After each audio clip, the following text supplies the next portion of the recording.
In the year 1878, what appeared to be a small incident developed into a momentous happening. The front page of the printer's proof of the mission's 1878 report and appeal bore the words, "The Christian mission, under the superintendence of the Reverend William Booth, is a volunteer army."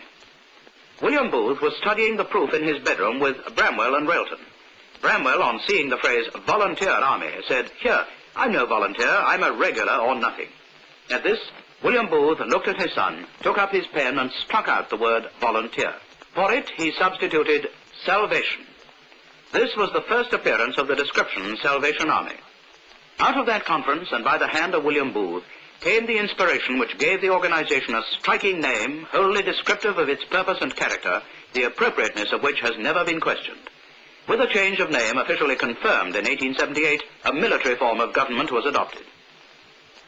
A natural step was the adoption of a military uniform also. At first, as this picture of the Exeter Corps in 1880 shows, there was a great variety in the styles worn by the various individuals.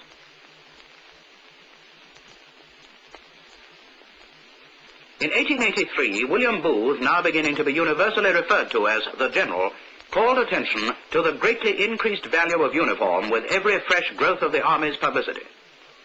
Old photographs have been preserved too, showing how music was taken up by the soldiers of the Army during the 1880s. Here is the Fry family, famous among early Army musicians who formed the first band. The General, who had always been a great lover of music, wrote at this time, "Music is to the soul what wind is to a ship, blowing her onwards in the direction in which she is steered." Typical of the time is the concert corps band.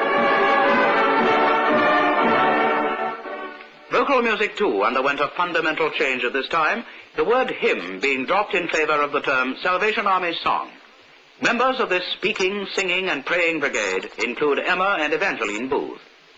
With the advent of bands and singing brigades on a wide scale, music had become so important that the General established a musical department.